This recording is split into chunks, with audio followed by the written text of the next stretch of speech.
What's the deal with tzedakah and Tehilim at nighttime? Okay, so the easy one is tzedakah. You can give at any time. You can give any time. You can give tzedakah. You could even give tzedakah.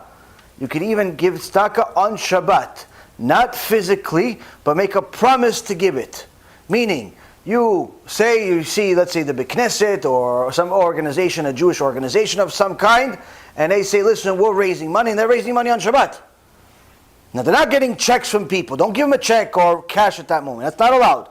But you can make a promise to give the money on Yom Kippur, on Shabbat. Why? Because you're doing a mitzvah.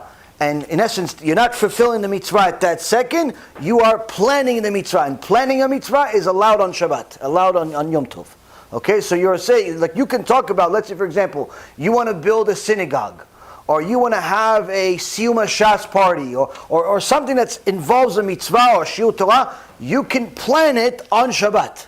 You can plan it on Shabbat. Why? Because you're planning a mitzvah. Mitzvah you can do at all times. Now you're not giving them the actual money on Shabbat, you're planning to give them, I promise I'm going to give you $20,000, but obviously not on Shabbat, I'm going to give it to you Monday. So that you're allowed to do anytime, at night, on Yom Kippur, on Shabbat, anytime. Whoever told you can't give tzedakah at night is wrong. Tehilim, on the other hand, is a little bit more difficult. Why? It has to do, again, you guys are all Kabbalists over here apparently. It has to do with the mystical part of Judaism. Now, there is a concept in Judaism that's called Kochot Atum'ah and Kochot Kedusha. The powers of impurity and the powers of holiness. Tumah is impurity, and Kedusha is holiness. Now, after there's a certain time of the day that the powers that are in the world that are of holiness have more significance, and there are times of the day that the powers of impurity, HaKadosh Baruch Hu gives them their time that they have more presence, more power, if you will. That time is at night, but not the whole night. From the time of HaBRIT until Chatzot, until the middle of the night.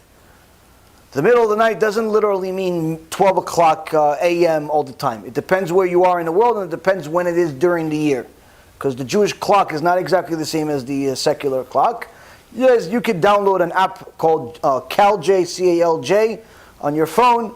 It tells you times of when to pray in the morning, what's the middle of the night, if you do Tachnun today or not, when the holidays are, and so on. CalJ. You could download it on the stores or whatever, the phone stores, app stores.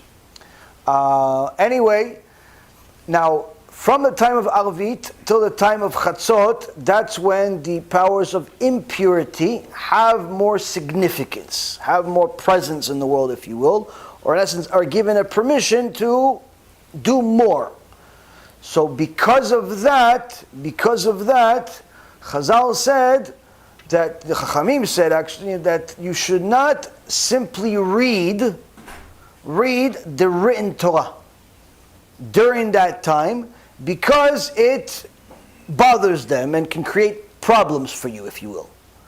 Now, this only applies to simply reading it, not studying it. Like, for example, if you just feel like reading Tehilim just because you feel like reading something, don't do it during that time. Let's say if HaBRIT is 8 o'clock p.m. and midnight is the middle of the night, during those 4 hours, don't do it. If you just feel like reading the Parashat Shavua, just reading it, superficially reading it, don't do it between that time. Why? There's other things you can learn. There's other things to do. It can create different problems in your life. Now, studying and praying, you could do anytime.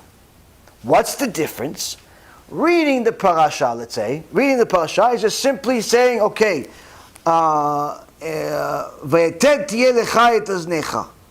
Pasuk says, and you shall have a shovel in addition to your weapons. That's reading. You just read what the Pasuk says, and that's it.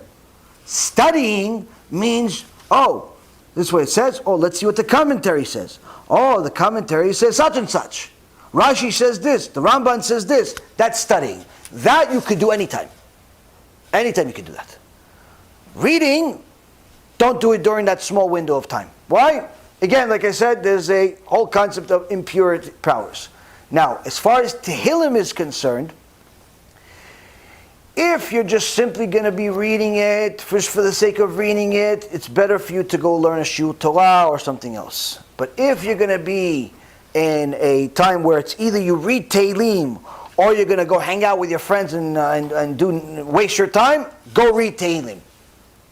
Why? Because the amount of demons you'll create from hanging out with your friends is much worse than, bothering them a little bit with reading Tehilim. Needless to say, if you're not going to do anything at all, it's better to read Tehilim. So, and if you need to pray for somebody sick, chas v'shalom, or something like that, then you can do it anytime. So it's important to understand that there's a difference between superficially reading things, studying them, praying, and so on. Usually, most people are utilizing the Torah for a real reason, either to pray or to study. But the sages were very, very conscious of things we're not aware of and can't even see with the naked eye most of the time. And they were cautious on certain things.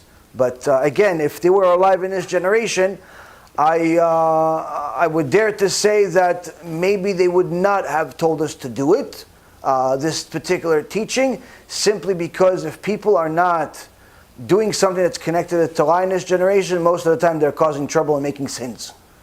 So that's why I say, I verified this with my Rav, if somebody is either going to read Tehilim with their, or they're going to go hang out with their friends, have a beer, tell him to read Tehilim until his face turns blue.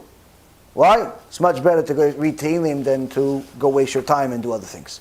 But if you have other options, you could watch a Shiur Torah, you could attend a Shiur Torah, you could read Gemara, you could read a Sefer Musar, something like that, then you should do those things during that time. Do those things like that.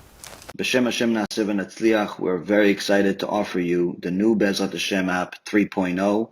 It's a newer, faster app, full of Torah, lots of Kedusha by the Shiurim that we do, myself, Rav Ephraim, Rav Chaim, where you'll have also newer features where you're able to use the app while you're using other applications on your phone.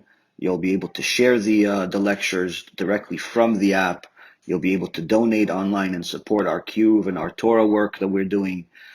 And the most exciting feature is that you'll be able to actually ask questions directly on the app and get answers from the rabbis directly from the app. This is something unprecedented, and Baruch Hashem will be able to offer it.